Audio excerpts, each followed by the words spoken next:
Ang ating mensahe ngayong gabi ay manggagaling sa Philippians chapter 2, verse 5 to 11.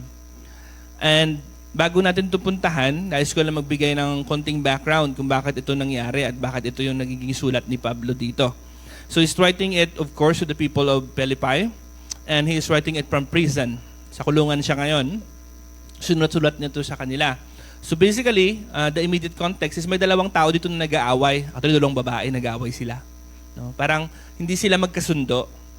And then, merong mga controversy sa loob ng church na nagkakaroon ng hidwaan or division sa kanila. Yes? So, Paul write this to them na kailangan, sabi niya, hindi ito pwede at kailangan para tayo ay mag-ayos, let's take it to be na i-remember natin na tayo ay kay Kristo na. And then sabi niya, dapat yung ating attitude, ano yung attitude? Yung ating mga ugali, attitude natin, dapat maging kapareho ng kay Kristo. And then, he reminded these people of Philippi ng hymn noong unang panahon. Alam niyo bang hymn? Yung kanta na walang music, voice mo lang. Yan. Hindi tula, hymn. Amen? So like, na na na na na na na. Something like that. So, may hymn siya na remind sa kanila at yun ang babasahin na ngayong gabi at doon manggagaling yung ating message. Yes? So, alam ko kakaupo nyo lang, pero I invite you one more time to stand with me. Come on. It is a culture that we are trying to remind ourselves na every time, pag tayo ay nagbabasa ng Word of God, tayo ay tatayo. Amen. Okay lang ba kayo? Alright. So we're gonna read from Philippians chapter 2, verse 5 to 11. So, here's verse 5. In your relationship with one another, have the same mindset or attitude as Christ Jesus, who, being in the very nature God, ito na yung him, did not consider equality with God something to be used his own advantage. Rather, he made himself nothing by taking the very nature of a servant, being made in human likeness, and being found in appearance as a man. He humbled himself by becoming obedient to death, even death on the cross. Therefore, God exalted him to the highest place and gave him the name that is above every name. Verse 10, that at the name of Jesus, every knee should bow. Do you have a knee? Good. In heaven and on earth and under the earth. And every tongue. Do we have a tongue? Amen. Acknowledge that Jesus Christ is Lord to the glory of God the Father. Amen. So the beautiful hymn to remind niya yung people of Philippi na imbis na mag-away kayo para magkaroon kayo ng fellowship with one another, be in the same attitude as Christ. Nagsabi nagpakumbaba. Amen? Kasi saan nanggaling yun? Mahidwaan ang Diyos at ang tao dahil sa kasalanan. But Christ is the one who humbled himself. So lahat nagkaroon ng reconciliation. Amen? Ang tao at ang Diyos dahil kay Kristo. So, we're gonna use the hymn to remind ourselves that Jesus is the Lord. Not just the Lord of them, but the Lord of all. Of every knee and every tongue. Amen? So yun ang topic natin ngayong gabi. Jesus is the Lord of all. Yes? So, we'll pray quickly. Father, we thank you that you've reminded us of this wonderful truth. That we should have the same attitude as Christ, that humbled himself. And Lord, tonight I pray that your Holy Spirit will continue to convict us, continue to help us declare, acknowledge, trust, believe, and act, O God, sa buhay namin na Lord, bilang si Kristo Panginoon, na bilang Panginoon ng buong buhay namin and everything sa amin, Panginoon. Help us tonight, Lord, in our weaknesses. Help us tonight, Lord, na mangyari ang nais mo po, Panginoon, sa aming mga buhay, Panginoon. We praise you in Jesus' name. Amen. Now, balik na kayo sa inyong pagkakaupo.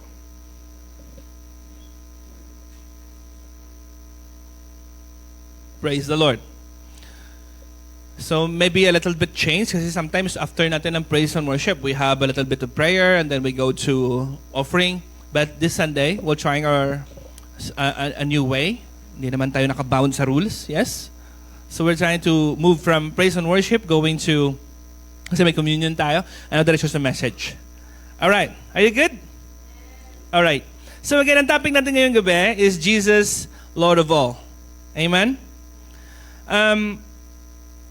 I will give a little bit of relevance bakit natin ito gagamitin at bakit natin ito topic ngayong gabi. By the way, again, welcome to everyone. Welcome to our visitors. Sinong bago punta ngayong gabi? Bago lang kayo? Sa mga bago natin. Praise the Lord that you were here. Amen?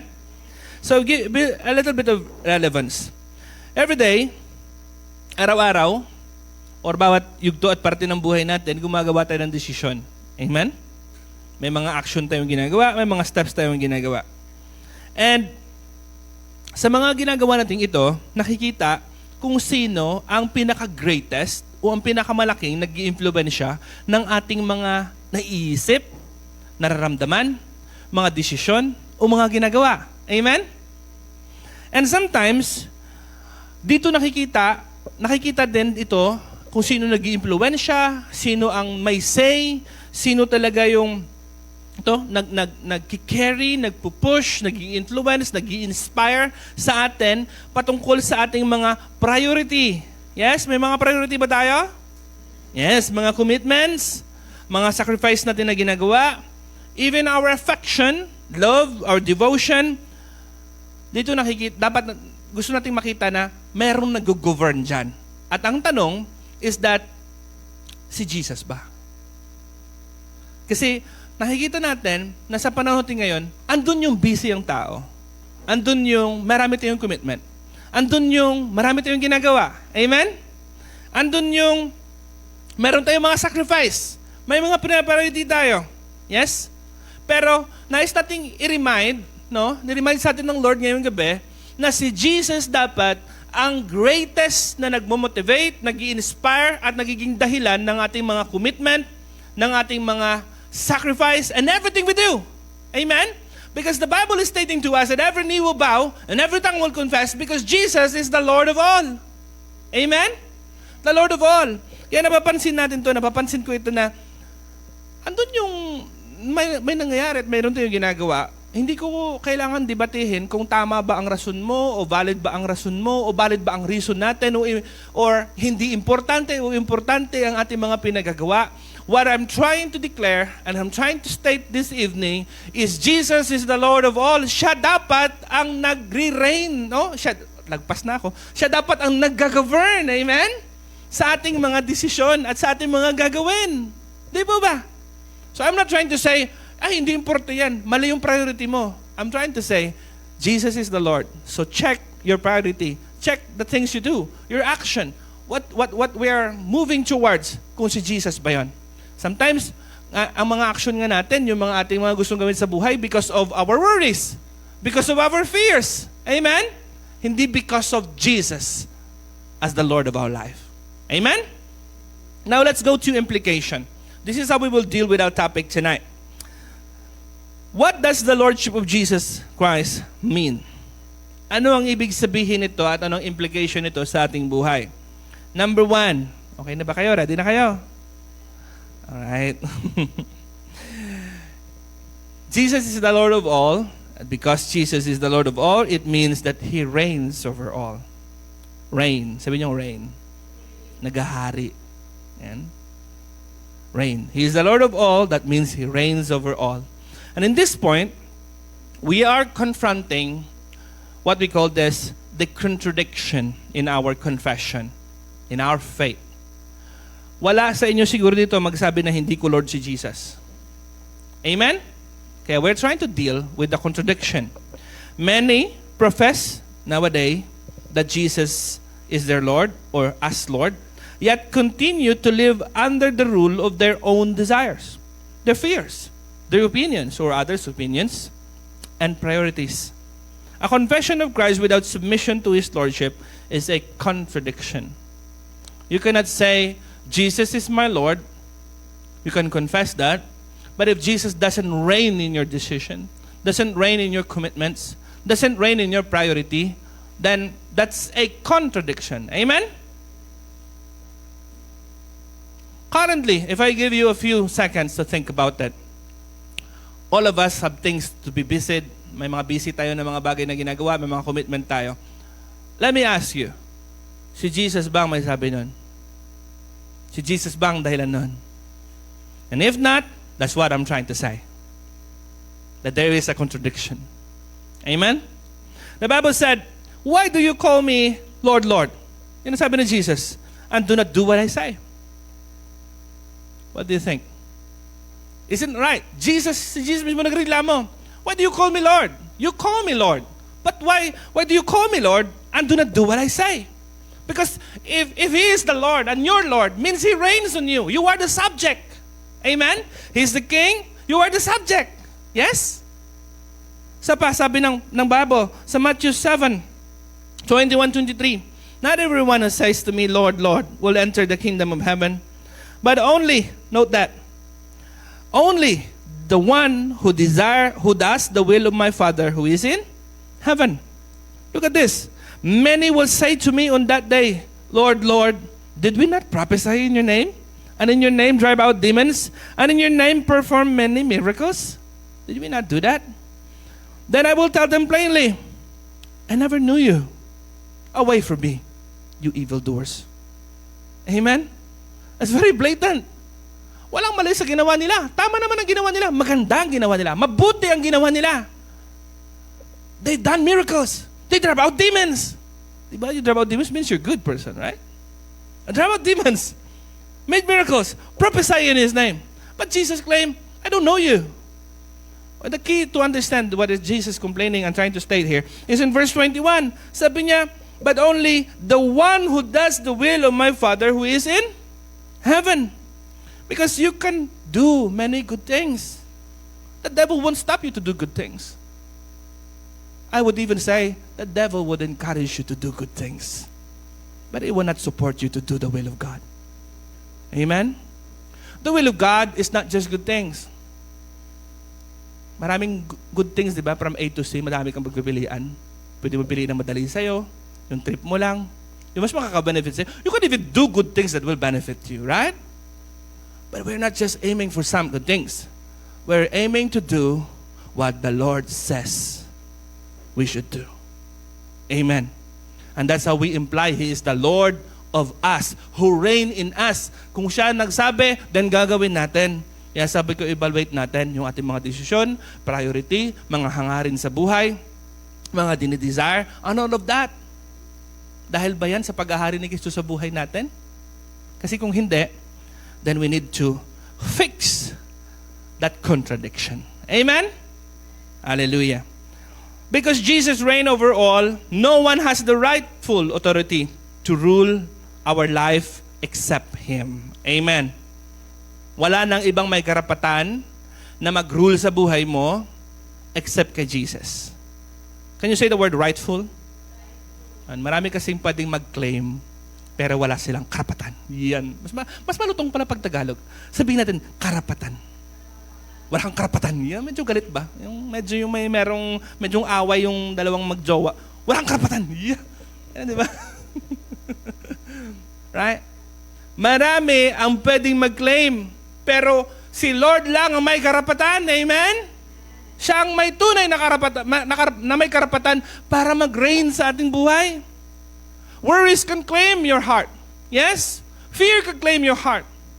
People could say, "Oy, think of me. Ay, nalimutan mo ako." They could claim it. But only the Lord has the rightful claim for it. Amen? Amen? Because He is the Lord of all. Again, ang sabi nga ng verse na binabasa natin kanina, every knee bow and every tongue confess that Jesus is Lord. Amen? In heaven and on earth, it will happen.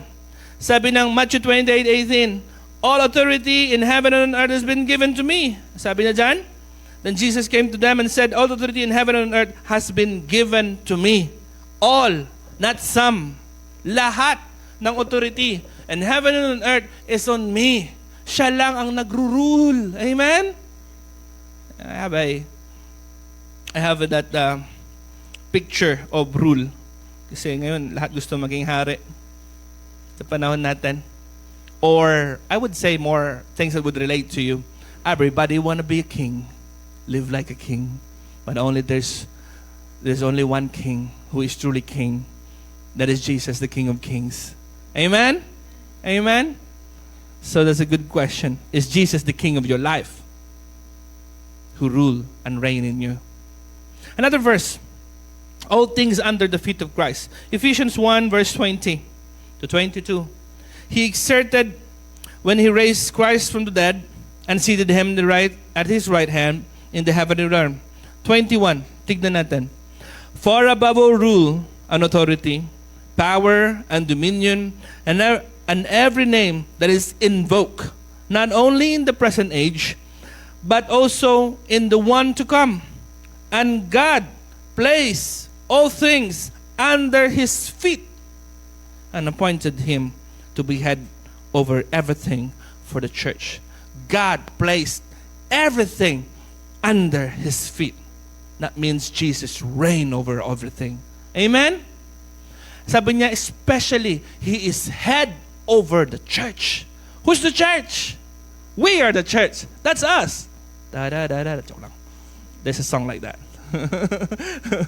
Me, you, me, the church. That's us. It's a song, Planet Boom. Well, going back to what I'm trying to say, we are the church. The church means people who belongs to God. The church means in Greek, the people or ones who were called out from darkness to him. Called from and unto. In application, from sin to righteousness, from darkness to light. And if you have experienced that in Christ Jesus, then you are a church. You are the church. Amen? This is just a fellowship center. This is not a church. You did not go to the church. You are the church. You go to the fellowship. Amen? Because in the Bible, the church is not anymore a building. Church of people. Yes? Now, as you see, all these verses I'm showing you, pointing out to that fact that Jesus is the Lord of all, who reigns, should reign, must reign, dapat sa buhay natin. Amen? Hindi pwedeng fear ang mag-rule sa'yo. Hindi pwede pangarap ng iba, pangarap mo, decision mo. Dapat si Lord, siya dapat ang nag-rule. Amen? At nagre-reign. Jesus possessed the supreme authority over all creation. No throne is above him. What I mean throne? Ano yung trono? Lahat ng trono na nakaupo ngayon na pwede mag-utos sa'yo, above si Lord dun. Amen? No power can resist him. No authority exists outside his reign. Our life is not meant to be ruled by ourselves, our fears, our desire, or this world. Only Jesus reigns because he is the Lord of all. Amen? So we must live under his reign. Those who gladly live under Christ's reign find his guidance, provision, and security. I want to read to you Psalms 23, verse 1 until the verse 4. If you know this famous Psalms 23 is a very famous Psalms. Amen? It starts with, the Lord is my shepherd. I lack nothing. He makes me lie down in green pastures. He leads me beside quiet waters. He refreshes my soul. He guides me along right path for his name's sake. Even though I walk through the darkest valley, I will fear no evil, for you are with me. Your rod and your staff, they comfort me. Amen. That's the picture when the Lord reigns over you. Because, look at this thing. When there is a king, every people under the kingdom is subject to the king. Siya yung nagpo-protect, pangalan niya, power niya, authority niya, or to make it short, His Majesty is the one who protects us, provides us. Amen? Hindi pwede kasi nasa loob ka ng kingdom, tapos may itong mangyayari. Ibig sabihin nun, pangit yung king nyo. Yes? Hindi ganoon si Jesus. Bilang part ng kingdom ni Lord, under sa rule niya, siya magpo-provide if we live under His reign. So making Jesus the Lord of your life, making Him rule in your life, or recognizing, trusting, and living in His reign is not to your disadvantage. It is an advantage. Amen? That is why life is hard sometimes because you try to be king and you provide for yourself. Make yourself safe. Secure yourself. Ikaw bahala sa buhay mo kasi ikaw hari. Pero kung si Lord ang hari, siya bahala sa'yo. Amen? You live under His wings. Now your job is to submit to His rule. Amen? You know, the preaching of the kingdom of God or the gospel, when Jesus comes, He said in Mark, sabi niya, the kingdom of God is here. Because the King is here. When He comes down to the world, that's what He proclaimed. The kingdom of God is here. And sabi niya, repent and believe the good news. Or in other words, He's saying, change side because I'm invading you. Amen? The kingdom of God comes when Jesus comes. Kaya ang declaration niya, magsisi na kayo, means maglipat kayo ng side, maglipat na kayo ng ways, lipat kayo sa akin, and believe. Amen? So that's why, when we make Him the King of our life, we go to His kingdom and be part of His kingdom. Then, in this kingdom, He is the one who reigns. Hindi pwedeng may iba pang hari sa buhay natin, si Jesus lang. Amen? So that is our point 1. Okay na ba kayo? Okay na ba kayo? Alright. So that is our point 1. Jesus the Lord of all. Ang implication nito, ng Lordship ni Jesus sa atin, kung si Jesus ang Lord of all, then siya din ang nag-reign over all. Amen? Next. Jesus is the Lord of all. Then that means also, He owns everything. He alone owns everything. He owns everything. You look at your life. What do you have in your mind, all the knowledge or the wisdom and the memories, all the emotion you have in your heart, the affection, the love and the feelings, all the things your hand have, your body possess, all you have, everything in this world, He owns it. Yes? If you don't believe me, then that's what we're dealing with this point. What we call that, the assumption. We're confronting the assumption in this point. Anong assumption? Many live as though their time, their possessions, material and immaterial, their careers, their plan, and even their lives are theirs to control. But the scripture, the Bible, reminds us that we are not our own. We belong to God. Amen? Hindi sa'yo. Hindi sa'yo yan. Hindi sa'yo ang iyong hininga, hindi sa'yo ang iyong buhay, hindi sa'yo ang oras, hindi sa'yo lahat yan, kay Lord lahat yan. Amen? Yung mga kabataan ngayon, you enjoy your life because you only live once. Well, so bad and so pitiful of that kind of statement. We here in the Lord, we don't live once, we live for eternity. So we don't YOLO. Amen? Because our Lord, He promised, anyone who believes in me, he will not perish, but he will have everlasting love. That's John 3:16 for you. Amen? The promise of God is everlasting life. Why you still YOLO? Like you're pretending that when you die, everything ends. Jesus promised when you die, it's not the end. It's the start of eternity with Him. So, I'm not trying to use my 40 years left to enjoy sin and to leave God, to not follow God. I'm using this as much as possible to prepare for that unending time with Him. Amen? Sabi nga ni Pedro, you only suffer for a little while. But eternity is a very, very, very, very long time. It's an ending time to suffer if you enjoy this life without the Lord. Amen? Sabi nga ng Stellar Cart, kanta naman ako naalala. Kanta ng Stellar Cart. Mga bata pa kasi kayo, wala kayong alam sa mga, yung mga music. Christian po to Sabi niyo, secular yung turo ni Pastor. Cart. Kanta niya, life is good, eternal life is better. Life is good, eternal life is better. Siyempre ganyan lang, punk yun. So medyo baka hindi nyo trip kasi alam ko emotional kayo lahat, R&B kayo di ba? Soul. Kasi sa mga time namin rock pa kami.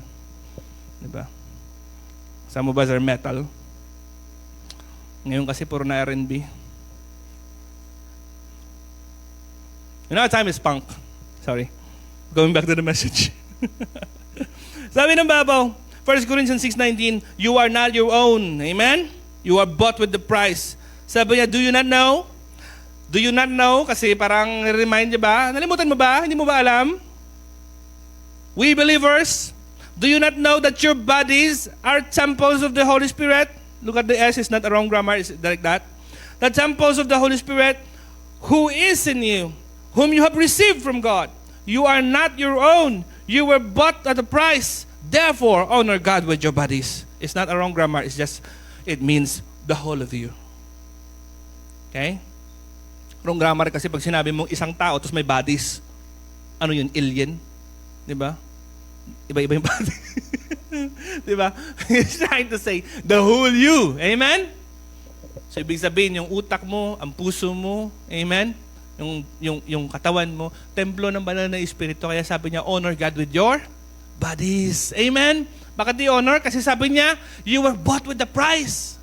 Pinili ka ng Panginoon. At the price. What's the price? The one and only Son of God. So, sa mga tinuruan ko last time, para alam nyo na hindi nyo i-bargain yung sarili nyo sa iba, you understand, your price is the one and only Son of God. So, if people says, uy, okay na siguro sa ito, wag ka nang maarte kasi hindi ka naman pogi, hindi ka naman maganda. Di ba? Make sure you know your price. Make sure you know your worth. Amen? Amen? Jesus Christ thought of you, see you in your fault, in your mistakes, in your imperfection, and He still see that you are worth His life. Amen? But in this world, they never see your value. They will not see your value. Amen? They will see you only as your face value. They only see you when the value of your hand, what you can do. Or maybe they would see you in the amount you have in your pocket. Yes? But the Lord see you as different thing. He see you valuable enough to give His one and only Son. So make sure you know your value so that di ka magbargain. Baka matawaran ka ng matawaran, mapunta ka sa wala. Yes? Hello? Okay pa ba kayo, guys? Wala akong minamalit na tao, Aminin ko lang, huwag mo maliitin ang sarili mo. Yes? Huwag mo i-lowball ang sarili mo. You are so precious that Jesus Christ gave His life for you. So sabi niya, you were bought with the price, therefore honor God with your bodies. Amen? Kaya talagang wala talaga tayo ditong kawala. Kasi hindi ka lang nilikha ng Diyos, binili ka pa. Sino sa inyo nakakaintindi ko bakit tayo binili?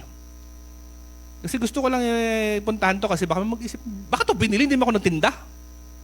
Sino siya nagtinda ng sarili? Medyo malabo, no?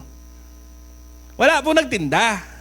Ang punto po, sabi ng Bible, lahat na nagkasala ay naging alipin at bihag ng kasalanan. Yun ang sabi ng Bible. Anyone who sin is a slave to sin and captive to sin. Amen? That's the point. That's why Jesus came to set us free. So when Jesus came, He paid the ransom. Yung ransom? Binayaran niya yung dapat bayaran para ikaw ay makalaya. So in technicality, binili ka. Amen? Saan natin binantay sarili natin? Sa kasalanan. Yes? We were once slave to sin. But Jesus Christ bought us with His own blood, with His own life. That is why the Lord owns us. Amen. One more verse. Romans 14:7-8. Sabi niya, for none of us live for ourselves alone. And none of us dies for ourselves alone. If we live for the Lord. And if we die for the Lord. So whether we live or die, we belong to the Lord. Amen? Sabi na declaration ni Paul, kay Lord ka mamatay at sa buhay, kay Lord ka pa din. Amen? If you're gonna live, you're gonna live for the Lord. If you're gonna die, you're gonna die for the Lord. So whether you live or you die, you belong to the Lord. Amen? It's an important fact. Importante ito na fact. Kasi kala natin minsan nakahook din tayo ng advertisement sa mundo. Nakakala natin ay pag-aari natin ng ating buhay. Pag-aari ito ng Panginoon, lahat-lahat lang sa atin. Amen? Everything belongs to Christ because He is the rightful owner of all things. Sabi ng Bible, the earth is the Lord's and everything in it, the world and all who live in it. Who dares to claim ownership? The Lord is the one who owns it. Amen? The earth and all who lives in it belongs to the Lord of all. Amen? So we need to humble ourselves, like what the Bible said. We need to humble ourselves. Stop trying to possess everything. It's not yours. Amen? Yes? Believe me, you will understand, we will understand, na sa buhay na ito, wala talaga tayong hinahawakan kay Lord talaga lahat. Everything that He grant in your hand, give thanks to Him. Amen? He can take it anytime. And nobody can do anything about it. Yes? No one can complain about it. Why? Sabi ng Bible sa Romans 11, para mautang si Lord sa ito niya. Amen? So if He take it away, why do you complain? Is it yours? Do you have the right to say yes and no? Sabi niya kay Job, what if I do this and do that? May opinion ka ba? Kumbaga, ang sabi niya kay Job, bakit? Nang nilikha ko to lahat, may ambag ka? Tama naman yung point, di ba? So ngayon, kung kukunin ko at gagawin ko, kailangan ko magpaalam sa'yo? Para may mali yata sa'yo. Magre-reklamo ka? Bakit? Sabi niya, kung pinupoint niya, ako may-hari ng lahat. So I will do what I please. Amen? And praise the Lord, He is merciful. He is loving, He is kind, and He is a good God. Amen? We have this and that. Praise the Lord. Palapakan natin si Lord. Well, supposed to be, we have nothing. Amen? Supposed to be, we have nothing. Supposed to be, we have nothing. But look at you. You're looking good. Sabi nga daw nila, yung nakay-Kristo daw, pumupogi at gumaganda. Maganda pumupogi ba? Tingnan nyo yung katabi nyo, gumaganda ba? Sabi ng isa, paganda pa lang daw. The Bible said in Colossians chapter 1 verse 16 to 17, sabi niya, for in Him, come on, help me, all things were created. Look at that fact. Jesus was not just a Savior. He is not just, He's a weak God who died on the cross. Jesus is like a lesser God. So weak. Kaya sabi ng iba, yung God nyo mahina, namamatay. Amen? But look at this. For in Him all things were created, things in heaven and on earth, visible and invisible, whether thrones or powers or rulers or authorities, all things have been created. Come on, help me. Read it. Created through Him and for Him. Amen? He is before all things, and in Him all things hold together. Amen. It's an amazing thought. Created through Him. Dahil sa Kanya. And created for Him only. Exclusive. Yes? And sabi niya, all these things, it holds. Andyan yan because He hold it together. Amen? And sabi nga nila, kung hindi si Lord naghahawak, masisira. Kasi all things hold only through God. And if you are looking, sabi ko kasi marami ako sinabihan sa inyo mga kabataan, the first thing you need to do in this time sa buhay ninyo na bata pa kayo is not to engage in whatever you and the world is doing. Your first quest is to discover your identity and your purpose. Amen? That is the first quest. Kasi bago mo isipin kung anong gagawin mo, alamin mo muna kung sino ka at anong purpose mo, kung bakit ka nilikha ng Diyos. Ay binigay ko na sa inyo yung rason na nandyan. Anong unang rason nakita nyo dyan? Nilikha ka ng Diyos para sa Kanya. Amen? Sabi mo sa katabi mo, nilikha ka ng Diyos para sa Kanya. Hindi para sa'yo. Joke lang. Well, what I'm trying to say, brothers and sisters, maganda kasi napakalaking purpose na makita nyo sa buhay ninyo na andito ka pala humihinga, hindi para lang maghirap, hindi lang para mag-endure ng sin, no? Hindi lang para i-struggle yung buhay na to. Nilikha ka pala ng Lord, binigyan ka pala ng hininga ng Lord para sa Kanya. Amen? Understanding this concept will help you put value in your life and purpose and direction in what you're gonna do next. Amen? God created you for Him. Here's another verse. Romans 11:36. For from Him, Genesis to Revelation na to. Amen? For from Him and through Him and to Him are all things. To Him be the glory forever. Amen. Ano daw yan? Galing lahat sa Diyos. And lahat nag-i-exist through Him. Everything works through Him. And everything is for Him. Kaya sabi niya, to Him be the glory forever. Amen. He's trying to say, none glory for you. Because the Lord says, I will not share my glory to another. For Him, through Him, and for Him, no one gets the glory. Only the Lord. Amen? So the Lord owns everything, basically, brothers and sisters. He owns your time. He owns your life. He owns your heart. He owns your mind. He owns everything. Yes? Every breath that you breathe today, and even the breath you now, it comes from the Lord and He owns it. Yes? That's the fact.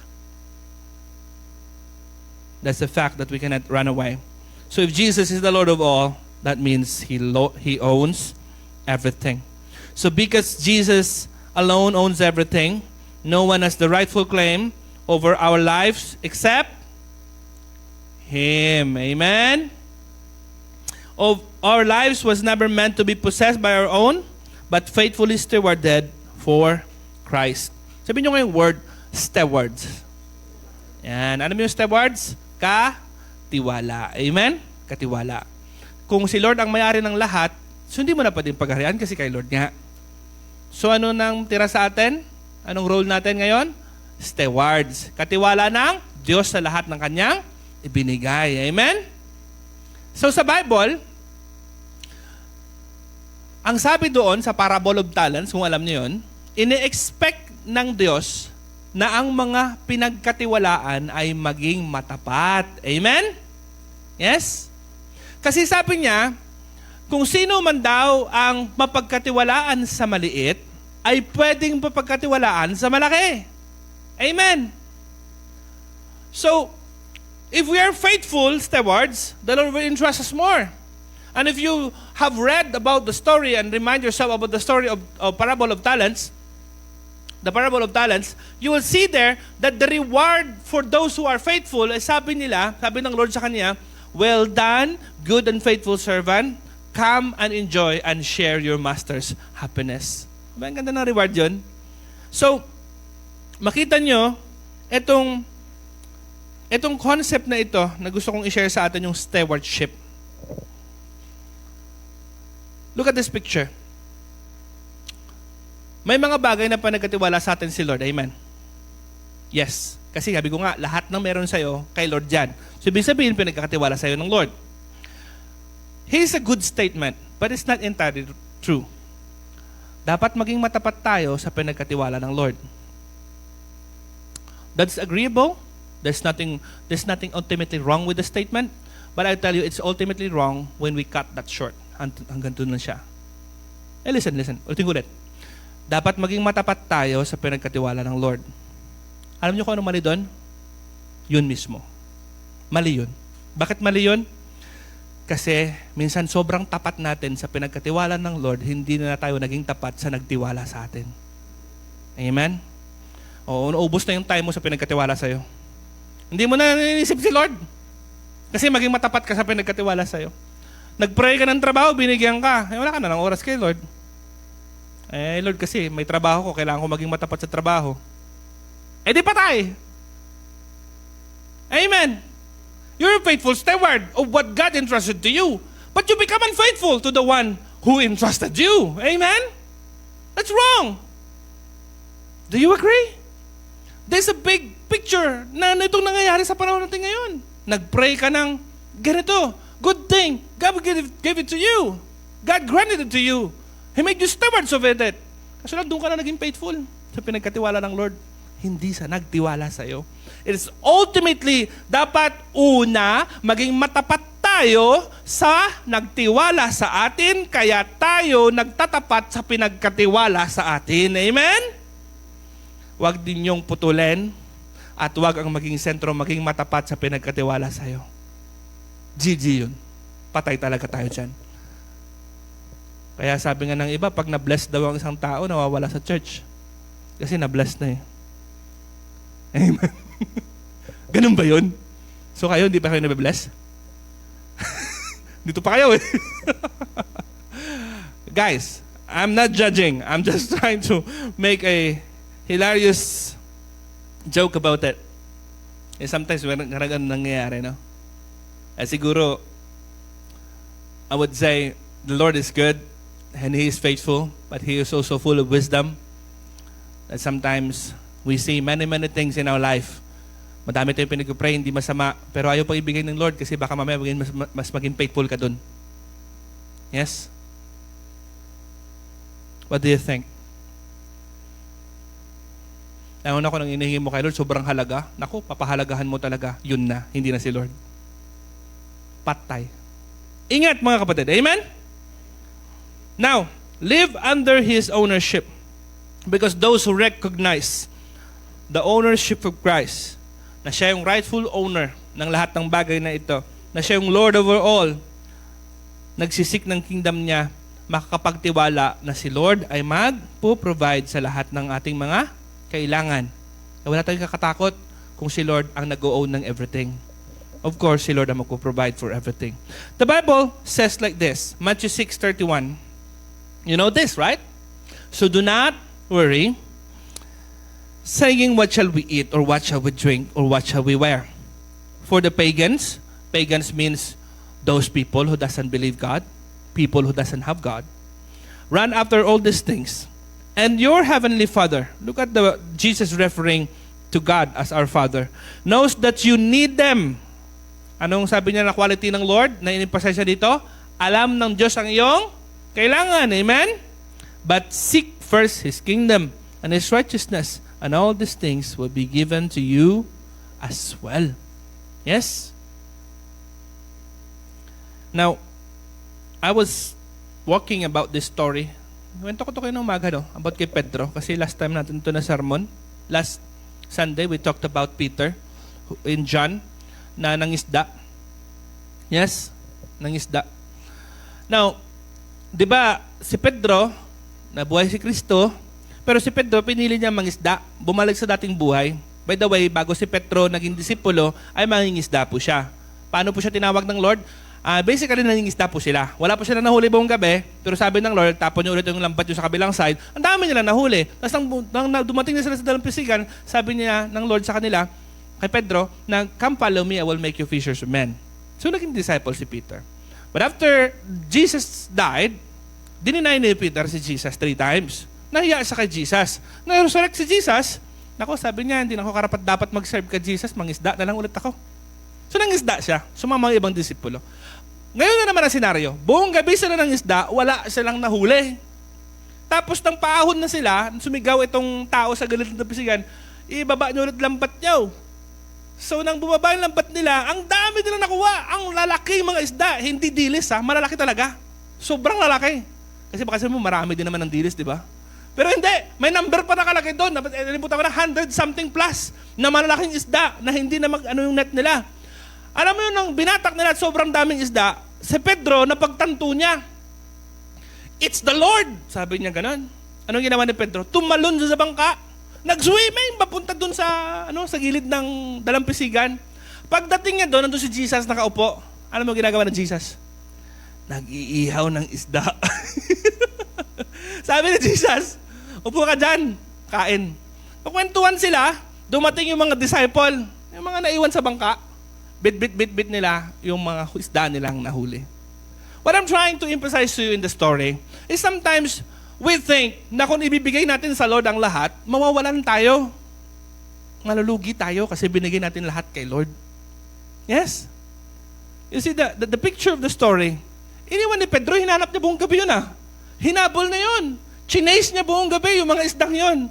Pero nung narinig niyang si Lord, iniwan niya lahat. Kasi ang hinahabol niya pala, tinahanap pa talaga ng puso niya, hindi yung marami siyang mahuling isda. At ayaw niya actually maging fisherman. Amen? Gusto niya mag-serve kay Jesus. Yes?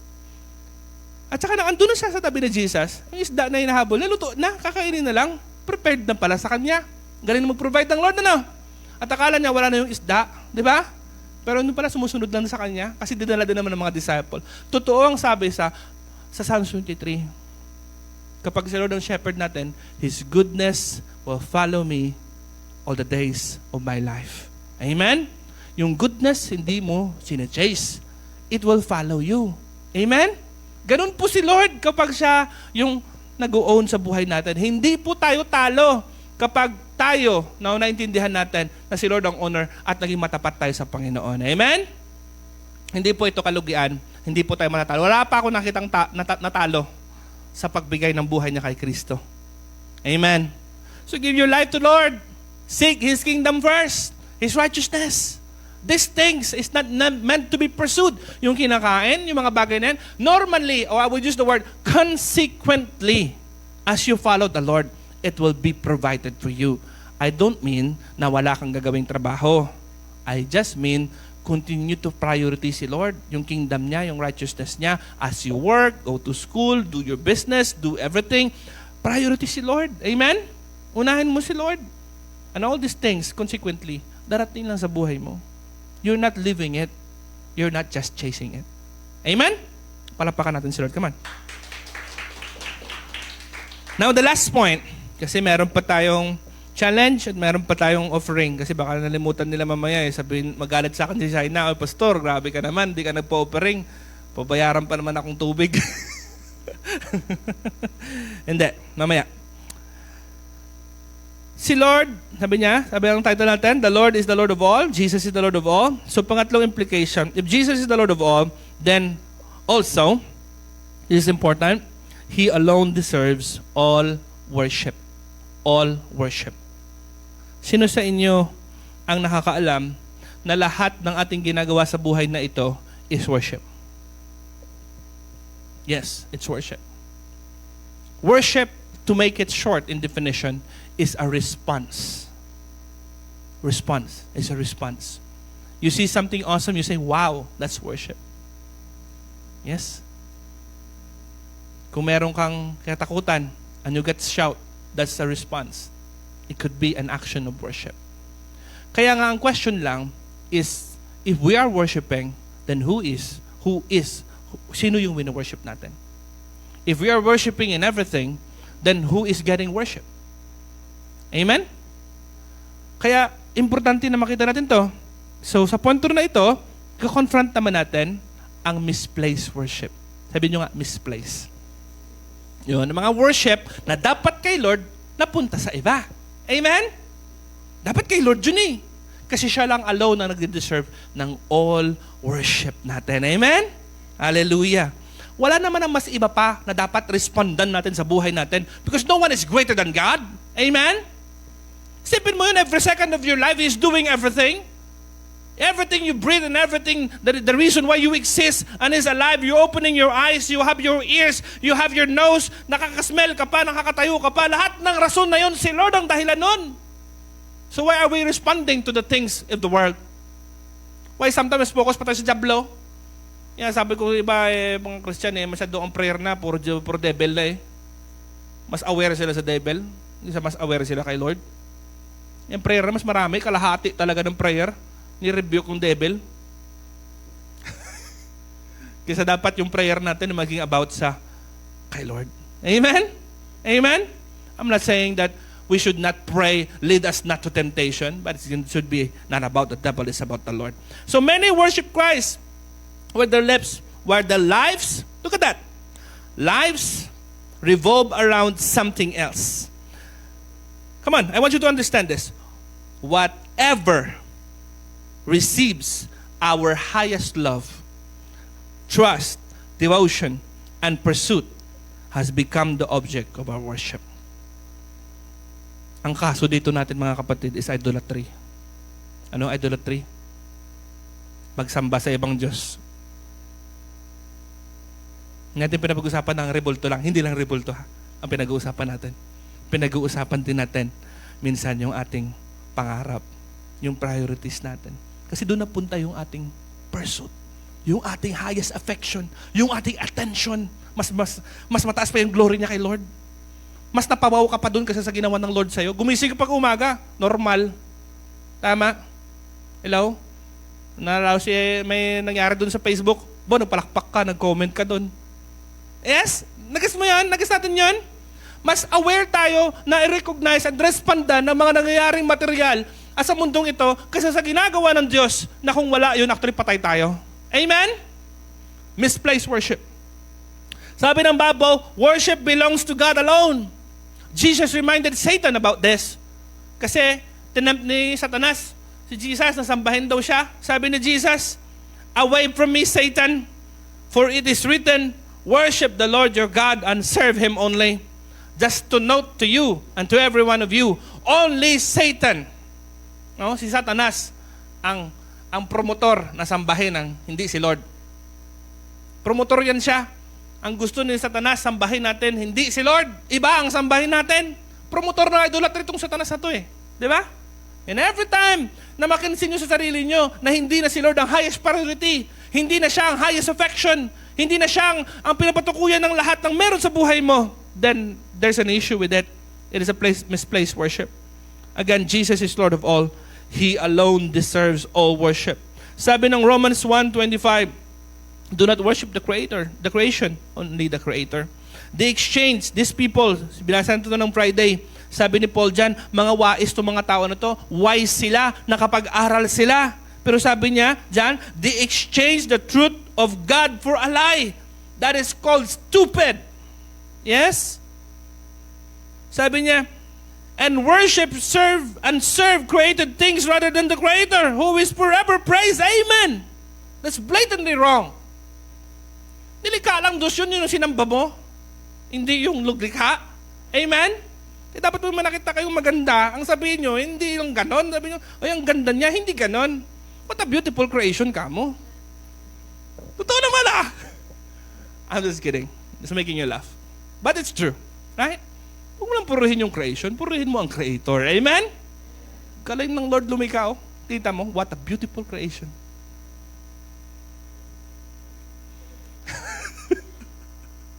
Gagalit yung asawa ko. I'm just giving you a joke. But it's a fact. May naalala kasi ako, may kaklase ako kung loko-loko nung una. Nag-aaral kami sa Bible School.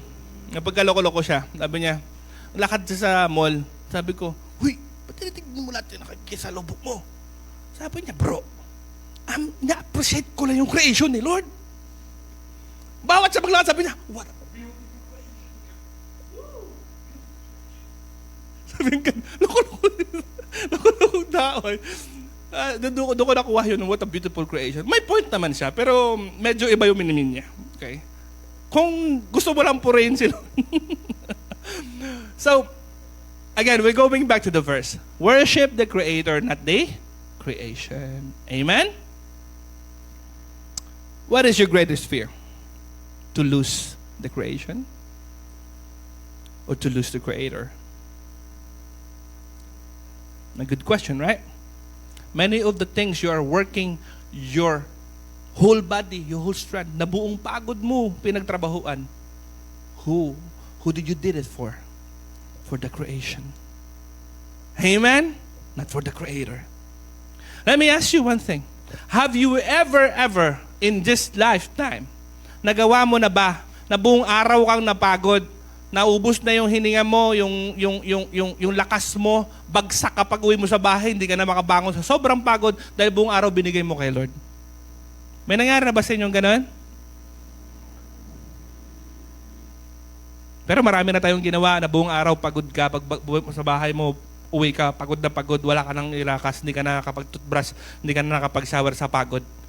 For what? Amen? Hello? I'm not trying to condemn you, I'm just trying to make sense of these things. We can do all of these things, pursuing God and worshiping God. Amen? kung talagang si Lord ang nagbigay sa'yo ng bagay na yon, gawin mo para sa Panginoon so it becomes a worship to God. Yes? I'm just trying to say that He deserves the worship because He is the Lord of all. He deserves all worship. Sometimes it's just like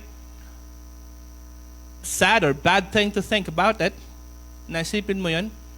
Minsan, hindi mo pa nga natin iniyakan si Lord, pero umiyak ka na sa maraming tao. Yes? That's true.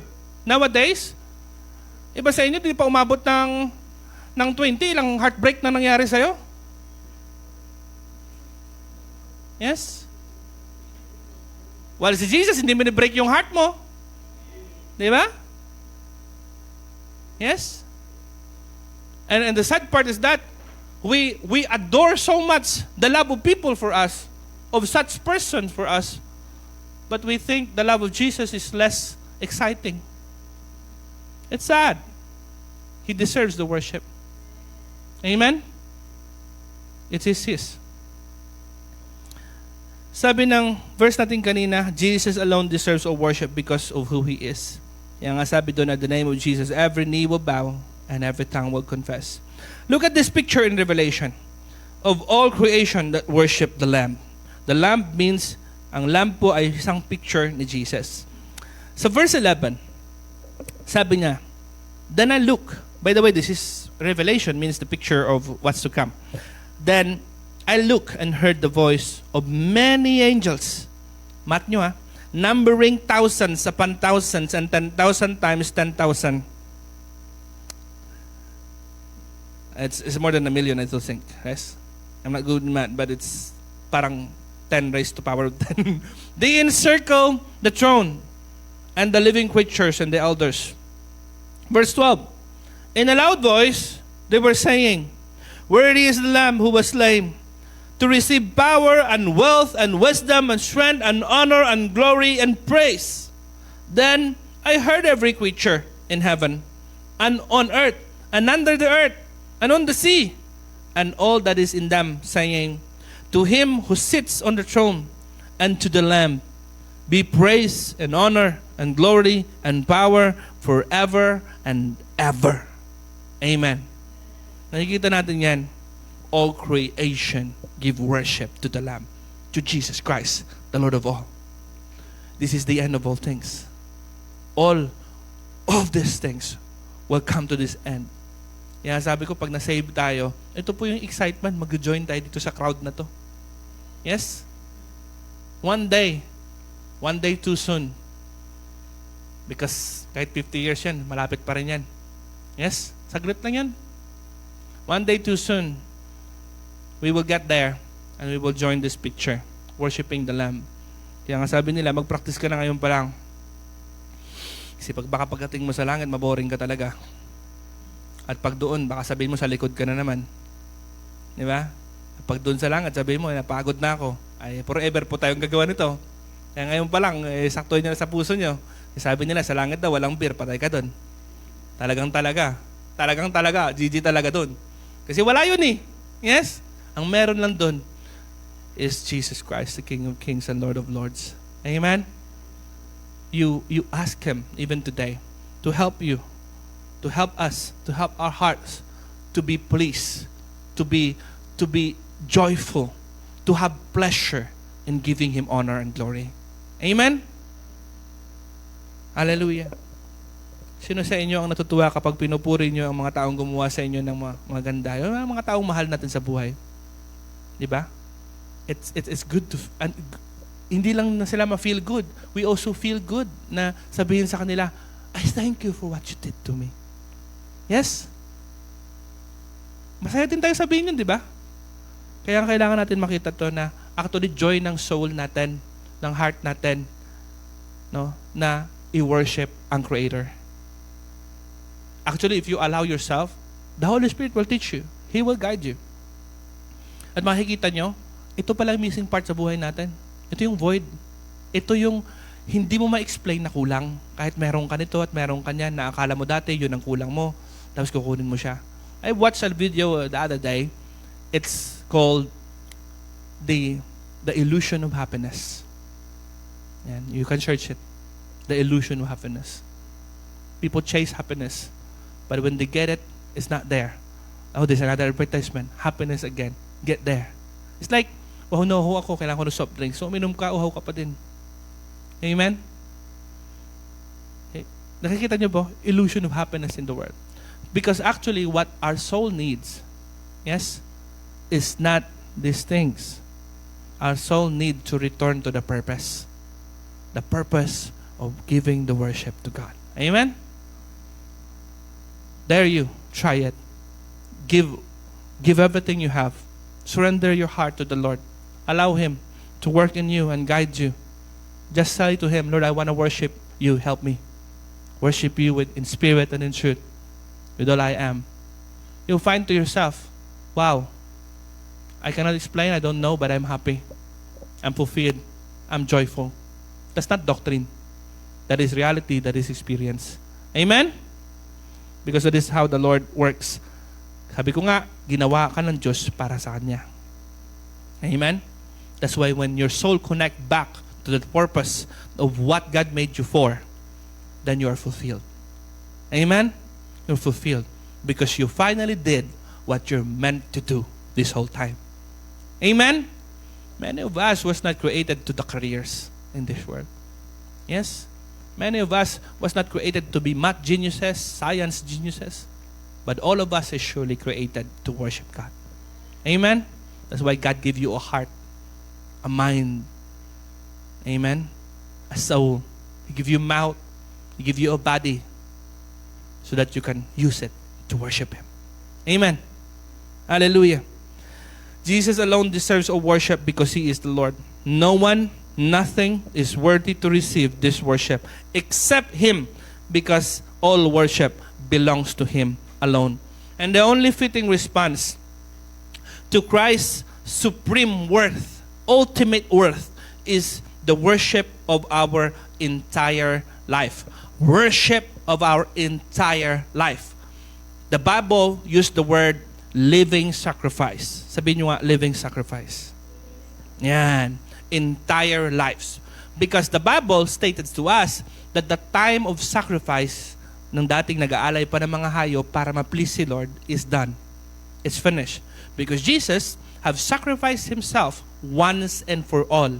No more sacrifices needed. So now, the Bible, Paul is expounding that, I will read that verse later, that now, what God is looking as a response, sabi nyo, response, as a response of what He did, all He is into our life, is to give our bodies, ang buo nating sarili, our entire life as a worship to Him. Amen? That means, as long as you move, you breathe, everything you do it for Him. Giving glory to Him. Now, see the bigger purpose of your life. Amen? You're escaping from the system of this toxic world where you are made to earn money and just money and then retire and nothing. Yes? Ito yung sabi ng Bible, Romans 12 verse 1. Therefore, I urge you, brothers, in view sa pagtanaw, sabi niya, sa awa ng Diyos sa atin, to offer your bodies as a living sacrifice, holy and pleasing to God. Ito daw ang holy at pleasing sa Lord. This is your spiritual act of worship. Spiritual act of worship. Worship is a response. I put a definition there para hindi malito. Biblical worship is not merely singing songs or practicing religious activities o pag-serve sa ministry, but the whole life response that recognize the supreme or ultimate worth of God, of Jesus Christ, and gladly gives Him His rightful praise. So a response. Amen? Parang ganito kasimple yan. Has God been good to you? If yes, thank Him. Amen? Has God been merciful to you? Then if it is, thank Him. Amen? That's a response. Mukha po natin? Did God give you life today? Then praise Him. Amen?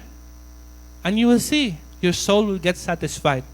Kasi ang soul natin hindi kumakain ng pagkain yan eh. Amen? Nakain yan eh. Ang presensya ng Panginoon, salita ng Panginoon. Amen? So, I will end to this because that is the picture of what we're trying to deal in this point. Confronting misplaced worship. Every day, every second of your life, you are giving it a response. As a response or a worship unto something. Sometimes to fear, sometimes to worry, sometimes to others' opinion, sometimes to the world system and so on. But tonight, I'm saying to you, declaring to you, there is one that deserves the worship alone. It's Jesus Christ. Amen? Give to Him what is due to Him. Yes? If sometimes, every day nagugulat ka, nakakover ng buong heart mo, ng worry, minsan ang puso mo, ng fear. Kasi nag-respond tayo sa nangyayari sa paligid, hindi sa Diyos na naghahari. Amen? Sometimes reklamo ka kasi maulan. And kala mo wala ng future kasi maulan na lahat. But you know, sabi nga nila, but there's a sun beyond the clouds. And beyond that, there's a King who reigns. Amen? He is always ruling. So, if we forget that, we're giving our response, our worship to other things, not to the King of Kings and the Lord of Lords. Amen? Hallelujah. Can we all stand up? Come on, let's all stand up.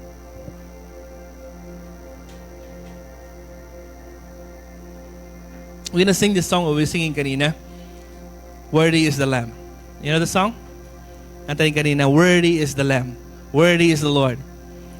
It sounds like this, and then it's gonna be about this kind of picture that we're gonna sing in heaven.